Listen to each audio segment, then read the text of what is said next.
Donde yo creo que no hay que jugar con fuego es en irse del Mercosur realmente, o sea, negociar con una postura tan dura que es típica de Milei. Si no me lo dan, digo el portazo. Y la Argentina debería tratar de no irse del Mercosur, sino negociar y conseguir, como ha conseguido ahora, esta ampliación de autonomía arancelaria. Lo que yo sí creo es que habría que plantear un Mercosur nuevo para todos. ¿Qué es lo que quiere Milei con el Mercosur cuando hace esta presentación que estamos viendo, en la cual dice, vamos a ir a una apertura comercial, necesitamos más flexibilidad en el Mercosur, si nos quieren acompañar bien, si no, lo haremos solo?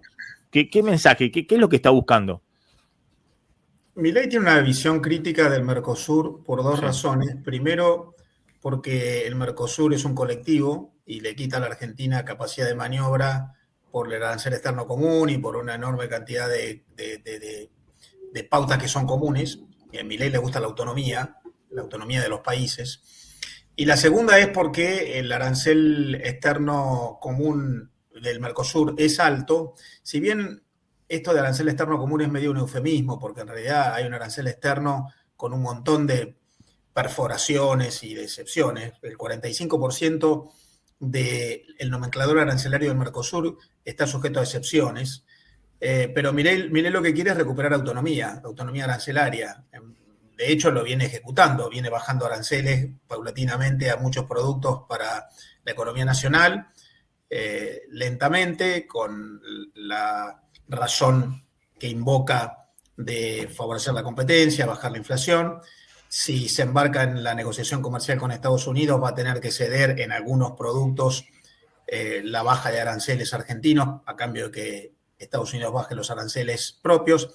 Y eso al Mercosur se lo obstruye. Ahora, hoy, y después de negociaciones anteriores, el Mercosur ha concedido a todos los países una ampliación de 100 a 150 posiciones arancelarias en las cuales los países pueden lograr autonomía arancelaria, y ahí Milei puede ponerse a negociar con terceros. Y también puede bajar aranceles autónomamente. Pero cuando él se queja del Mercosur, se queja de la rigidez del Mercosur, que efectivamente, Maxi, la verdad es que si nosotros miramos lo que pasa con los demás acuerdos de integración, la Alianza del Pacífico, por ejemplo, acá al lado nuestro, Chile, Perú, Colombia y México, ellos no tienen un arancel externo común, cada país tiene una política arancelaria propia, se integran entre ellos, pero de ellos con terceros, cada uno tiene autonomía. Y eso pasa en muchos acuerdos comerciales, por ejemplo, en Asia la mayoría son así. Se integran los países entre sí, pero mantienen su autonomía para a la vez cada uno, si quiere, integrarse con terceros sin que el otro lo acompañe. El Mercosur no, tiene una estructura más rígida, más del modelo de la Unión Europea, o todos o ninguno, y eso es lo que a Milei le molesta y por eso ha negociado. Y la verdad es que es un éxito diplomático de su parte que se amplíe de 100 a 150 la autonomía arancelaria para los 4 países del Mercosur. Ahora, yo lo que no termino de entender, cuando uno mira las importaciones, 5 primeros meses, viste que ahora hicieron un adelanto del presupuesto que plantean que vamos a un superávit de 4.900 millones, 5.000 millones de dólares este año, si se achica fuerte el superávit, hay un crecimiento fuerte de las importaciones. Las exportaciones, no ha sido un buen año para las exportaciones, no. Digamos, vienen muy flojitas, pero miro vienen creciendo sé. Poquito. ¿Cómo? Vienen creciendo poquito en lo que se midió lo que va del año, crecen menos de 3%. 2,6%, fíjate, estas son las exportaciones. Esto tiene que ver mucho también con el efecto precio, ¿no? Los precios de las exportaciones argentinas han venido este año para abajo respecto a todo el complejo sojero y demás respecto al año pasado. Uno ve las exportaciones y dice, bueno, cayeron frente a Brasil, pero bueno, frente a Brasil van gran parte de las exportaciones, fíjate, subieron 7,5% las manufacturas de origen industrial que tiene Argentina. Esto básicamente complejo automotriz, ¿no? Entonces, uno dice, bueno, hay otros mercados, está India que se ha puesto muy importante, pero a Brasil va al 15% de las exportaciones.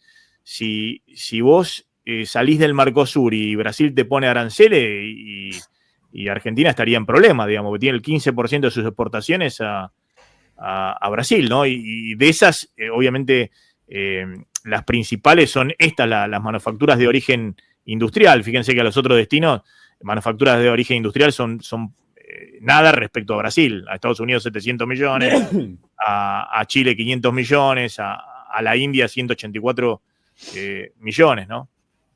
Sí, la Argentina tiene una composición de exportaciones muy diferentes según el tipo de mercado. Claro. A Asia le vendemos básicamente agricultura, sea India, sea China, sea Malasia, básicamente agricultura. A Estados Unidos le vendemos mucha energía y algunos derivados petroquímicos. A Brasil le vendemos industriales y es el único país al cual le vendemos significativamente manufacturas industriales, como decías vos, mayoritariamente autos. Sí, pero también hay en menor medida químicos, plásticos, algo de metalmecánica. De modo que ahí hay un gran beneficio para las exportaciones de origen industrial argentinos, que no son las más competitivas del mundo, en el arancel cero entre Argentina y Brasil y la frontera libre, la integración del mercado entre Argentina y Brasil dentro del Mercosur. Si Argentina saliera del Mercosur, claramente eso sería un problema, porque eso supondría no solamente empezar a pagar aranceles en Brasil, sino empezar a pagar un arancel alto, porque Brasil es un país que tiene un arancel alto en comparación con otros países del mundo. En realidad, el Mercosur tiene un arancel alto. Si nosotros no fuéramos del Mercosur, tendríamos que, para entrar en el Mercosur, Brasil, pagar un arancel de 11-12% promedio, con picos de 35%. Claro. Por lo tanto, claramente, yo creo que Milei acá lo que está haciendo es presionando. La verdad es que él presionando tuvo éxito, amenazó ya esto de si no me dan lo que quiero me voy, lo había planteado antes, le dieron 50 productos más, 50 posiciones arancelarias más para bajar aranceles con autonomía. Está negociando, pero sin irse al Mercosur, es decir, porque yo imagino, viste, se cayeron acá, ven a China, se cayeron fuerte productos primarios y MOA. Vos contaste la otra vez, se están reubicando en la India, por ejemplo. Sí. Pero se te cierra Brasil para exportarle, no sé, en 5 meses, 3.000 millones de dólares, fundamentalmente auto, ¿y dónde lo colocan? No lo va a colocar en Estados Unidos. Claramente. Brasil no lo vas a colocar en Chile, que están comprando autos de Europa, de todos lados, de Estados Unidos, de China, de todos lados, ¿no? Entonces, ¿dónde colocas las manufacturas de origen industrial que hoy van principalmente a Brasil, ¿no? Vos podés mudar mercados en Asia, entre China y la India, o Malasia, o Indonesia, o Filipinas, que te van a comprar granos. Más o menos el perfil de la exportación es el mismo y puede ir variando. Ahora, no tenés mercado sustituto para los productos industriales de Brasil. Pero Marcelo tiene razón Milei al poner esa presión, al amenazar con que, bueno, si esto no cambia, no se cumplieron los objetivos, bueno, y deja la puerta abierta para que nos vamos, digamos. Mira, yo te diría ahí 3 cosas. Primero, yo creo que sí tiene razón en que el Mercosur debería ser más flexible y este modelo viejo de hace 30 y pico de años de unión aduanera y que o todos o ninguno, sobre todo como han cambiado las economías de los países miembros, hoy debería ser más flexibilizado. Y así como lo pidió la calle Pou antes, incluso lo había pedido Tabaré Vázquez, darle autonomía a los países para que puedan negociar por su lado sin irse del Mercosur. Negociar individualmente con terceros sin irse del Mercosur es algo que para mí es bueno. En eso tiene razón. Segundo, donde yo creo que no hay que jugar con fuego es en irse del Mercosur realmente. O sea, negociar con una postura tan dura que es típica de Milei. Si no me lo dan, digo el portazo. Y la Argentina debería tratar de no irse del Mercosur, sino negociar y conseguir, como ha conseguido ahora, esta ampliación de autonomía arancelaria. Tercero, lo que yo sí creo es que habría que plantear un Mercosur nuevo para todos, porque la verdad es que el Mercosur, que fue muy importante en los años 90, ha perdido importancia relativa. Nosotros le llegamos a exportar el 25% del total de nuestras exportaciones al Mercosur. Yo creo que hoy a todos los países del Mercosur les convendría un Mercosur más abierto, no solamente con más autonomía, sino que avance en acuerdos con terceros mercados. Ahora en esta cumbre que se celebró en Buenos Aires, en estas horas, se avanzó en el acuerdo con el EFTA, que es un conjunto de 4 países europeos que tienen una zona de libre comercio. Está tratando de avanzarse en el acuerdo con la Unión Europea. Me parece que el Mercosur debería plantearse la integración hacia terceros mercados porque es un bloque que ha sido muy cerrado y que ha perdido importancia relativa como plataforma para acceso a terceros mercados. Y ahí yo creo que sí es cierto que habría que plantearse, primero, más flexibilidad, segundo, incluso bajar el arancel externo que está muy alto y hace complejo el acceso a la tecnología y a los bienes de capital por parte de los países, tercero, negociar más acuerdos con terceros, por ejemplo con la India. Está Narendra Modi hoy en Buenos Aires. La verdad es que hay un acuerdo bastante básico con la India, hay una propuesta en su momento de la India de hacer un tratado de libre comercio con el Mercosur más grande. Yo creo que habría que ir avanzando en ese tipo de pactos con el Mercosur, así como se va a hacer con la Unión Europea, porque eso cambiaría la matriz del Mercosur, abandonaría la idea de un acuerdo bloque cerrado, mirándose hacia adentro, y plantearía incluso acompañar las tendencias que hay hoy en el mundo con esta ruptura del multilateralismo, lo hemos hablado con ustedes alguna otra vez, lo que ha generado son clubes de amigos, comercian entre los que se han asociado. Hay menos comercio universal integral, hay más comercio entre los socios y bueno, yo creo que el Mercosur debería tener más socios. Y del lado de las importaciones, ¿no? Estas son las importaciones.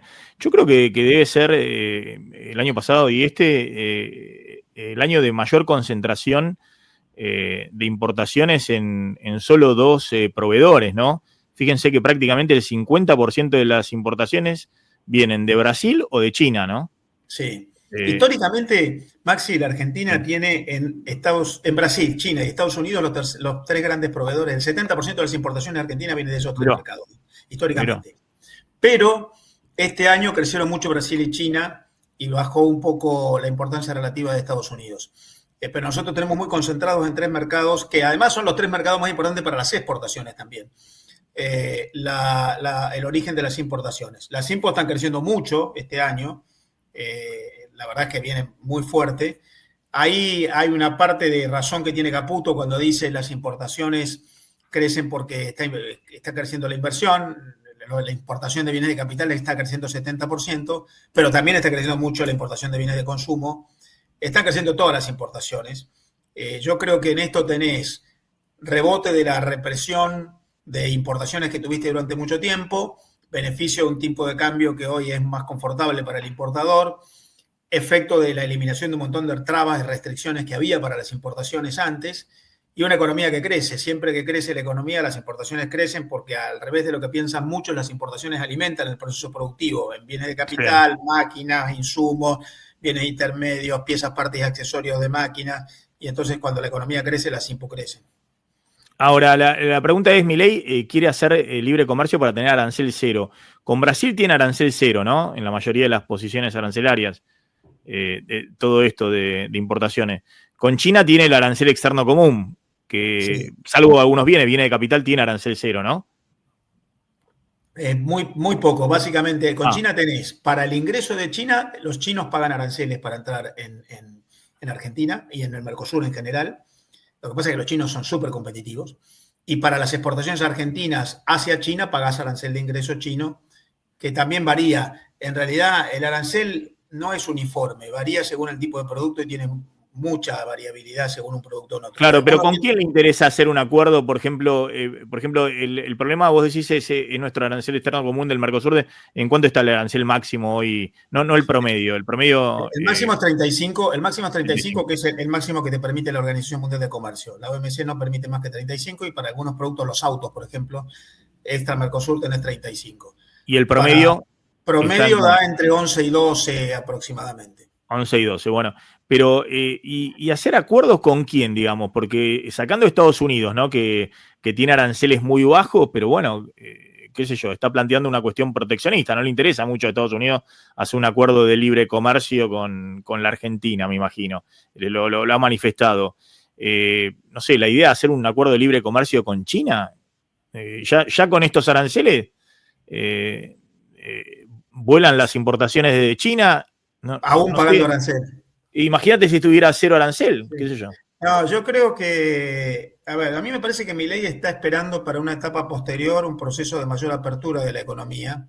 Seguramente él estará imaginando que va a poder hacer algunas reformas estructurales adicionales, laboral, impositiva, administrativa, para bajar costos, y que con eso, incluso con el leve ajuste cambiario, para mí empieza un proceso de leve ajuste cambiario para ir moderando el atraso cambiario. Yo creo que está ocurriendo y lo están dejando ir. Lo van testeando, en la medida en que no tenga pass-through muy fuerte, lo van a ir dejar yendo. Moderadamente, ¿no? A la usanza argentina anterior, pero ya si el dólar vale 1.240, hay algún cambio. ¿Por qué pensás eso, Marcelo? Porque a mí me parece que, si bien no hay tipo de cambio oficial, porque hoy no tenés un tipo de cambio fijado por el Banco Central, el gobierno escucha al mercado. Y hoy, más allá de objetivamente que vos creas que el tipo de cambio está atrasado o no, no importa. Sí. Lo cierto es que hay una percepción en el mercado de que un poquito hay que ajustar el tipo de cambio. Y eso yo creo que el gobierno lo sabe claramente. Eso te genera comportamiento. Cuando hay expectativas, te genera comportamiento. Y más vale darle despacito un poquito de soga. Vos tenés hoy muy poca convalidación monetaria para una suba muy alta del tipo de cambio, como también para un pass-through, porque vos tenés una política monetaria muy restrictiva. Entonces le podés ir dando despacito un poco de soga y ir acomodando el tipo de cambio para evitar malestares y para contener esa expectativa que si no después te actúa como un boomerang. En la medida en que no haya pass-through, yo creo que lo van a ir manejando. No, ahora, te pregunto porque como se venía, por lo menos intuyendo que el gobierno sostendría esta misma lógica de dólar atrasado hasta las elecciones, por eso me llama la atención. Yo creo que, esto es interpretación, Sí. Mía, no es información. Yo creo que el gobierno lo que más le importa es la tasa de inflación. Y en la medida en que perciba que si el dólar va a 1.250, suponete que llegue a 1.300, y eso no afecta mucho la tasa de inflación, porque está considerando la política monetaria que es muy restrictiva y está tratando de alentar más competencia, bajando restricciones a las importaciones, despacito un poquito le va a dar soga al tipo de cambio. Okay. O sea, ¿qué es darle soga? Es permitir que opere el mercado, porque finalmente el mercado es mucho más libre que cuando tenías el crawling peg y te lo fijaba el Banco Central. Y después va actuando, bueno, que con el mercado de futuros, o si compra o vende. Sí. Pero me parece que para mí el propósito del gobierno no es el atraso cambiario, es la tasa de inflación. El atraso cambiario es un requisito. ¿Hasta dónde? Bueno, si podés darle un poco de soga sin que eso tenga pass-through, considerando que hay poca capacidad de convalidación monetaria. Claro, sí. Porque la política monetaria es muy restrictiva. Entonces me parece que eso que está ocurriendo ahora, de que suba un poquito el tipo de cambio, está bien, hay efectos estacionales, que la gente cobró el arancel, que le informe a JP Morgan, que no dejaste de ser standalone, que YPF, estoy de acuerdo, hay un poquito de ruido. Pero no le viene mal al gobierno eso. Y vos pensás que el otro día, ¿qué dijo Caputo el otro día? ¿Les parece que está atrasado? No. Vayan y compren. Sí, no, y además yo estoy viendo por eso que más allá del discurso, porque el gobierno tiene un discurso, ¿no? Donde, y no lo puede seguir en el discurso, porque si le seguís el discurso, los insultos, las descalificaciones y todo eso, más los dichos de que la dolarización endógena y que los dólares del colchón es lo más grande, bueno, pero después vas a la presentación del otro día de Caputo y ratifica que no es solamente lo que es diferente hoy es el ajuste fiscal y monetario, sino también la flotación cambiaria, que es algo muy relevante. Algunos dirán, se lo introdujo el FMI, no sé, pero yo creo que Milei siempre pensó en la flotación cambiaria, pero no es el crawling peg de Arriazu, no es el enfoque monetario del balance de pagos de Arriazu, que dependía de que te financien, y si no te financiaban, te comías o una recesión impresionante o una crisis de balance de pago, con mega devaluación y demás. El gobierno siempre dijo, en privado decía, no, yo no quiero ir al modelo Arriazu, ir al 1% mensual y después llevarlo al 0 a fin de año, es decir, tipo de cambio fijo. Introdujeron una flotación cambiaria y el otro día Caputo mostró esto. En esta flotación cambiaria lo que ha pasado sin que nadie se diera cuenta es que el peso se depreció 12% frente al dólar, mientras todas las monedas de la región se apreciaron, incluido, bueno, obviamente el euro, frente al dólar. Y eso es, la Argentina mejoró su tipo de cambio real, y bueno, obviamente sin anunciar ninguna devaluación, nada, ocurrió. Y ocurrió en el momento donde tuviste mayor oferta de dólares. Entonces, habrá que ver qué pasa en la segunda parte, pero si no aparecen los dólares, o si el gobierno no se ceba mucho en la intervención en futuros y la deuda y emitiendo deuda y demás, y bueno, por ahí la flotación marque que tengas un dólar también un poquito más alto todavía en la segunda parte del año. Yo creo que hay que considerar que el gobierno tiene un discurso muy duro, pero en la práctica ha sido bastante pragmático muchas veces. Muchas veces ha sido bastante pragmático.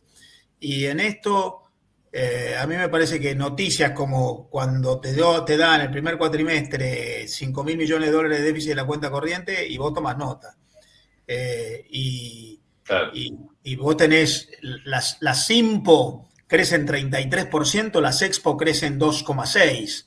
Y bueno, me parece que, no te digo que vas a hacer un ajuste cambiario, pero si flota y el mercado tiene expectativas de que tiene que subir, y bueno, lo dejas subir. El único límite que me parece que va a haber es si esto genera pass-through.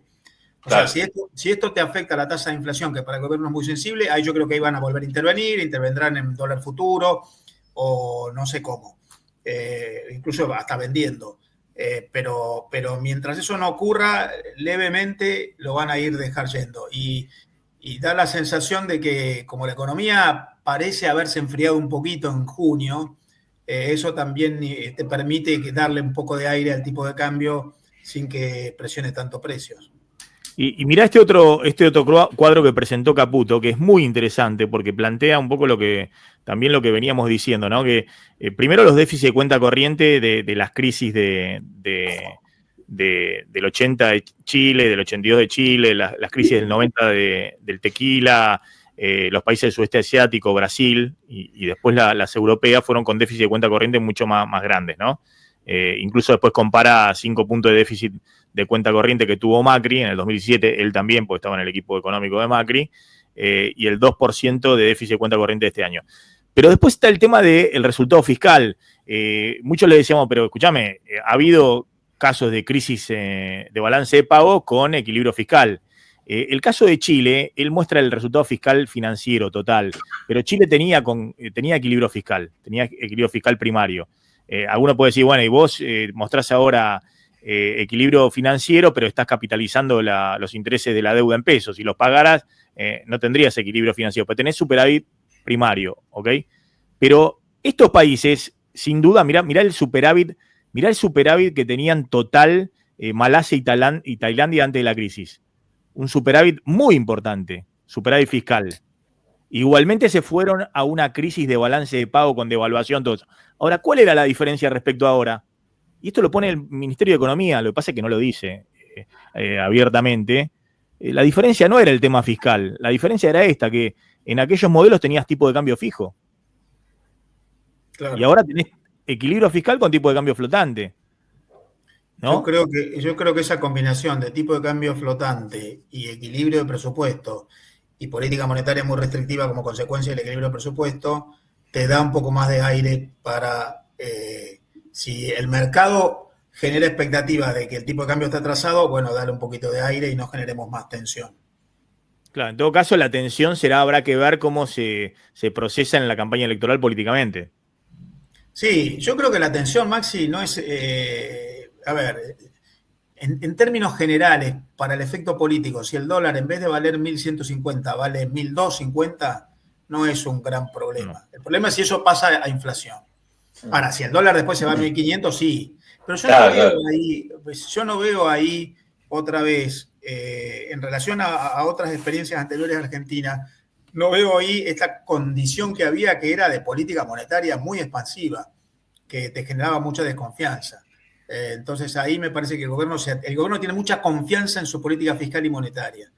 Y coincido en que ha mostrado ciertos grados moderados de pragmatismo, y esto que está viendo ahora, un poco sube el tipo de cambio en los mercados flotantes, le resulta cómodo.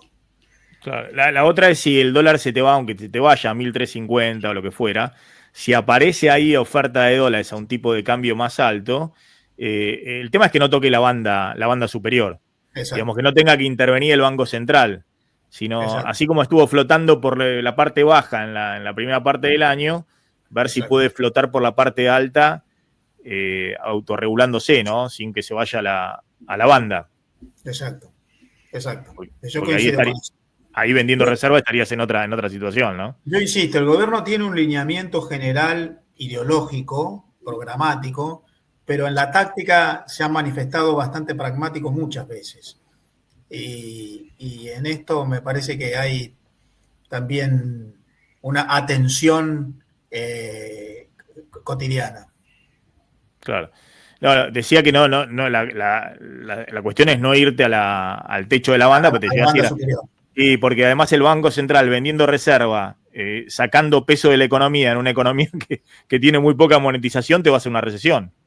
Sí, no, estamos de acuerdo, ¿no? Y ese es el problema de un ajuste cambiario fuerte, que a menos de que en el modelo de bandas vos tenés que vender de arriba de 1400, bueno, un poquito Sí. más de 1400 ahora porque la banda se va ajustando para arriba.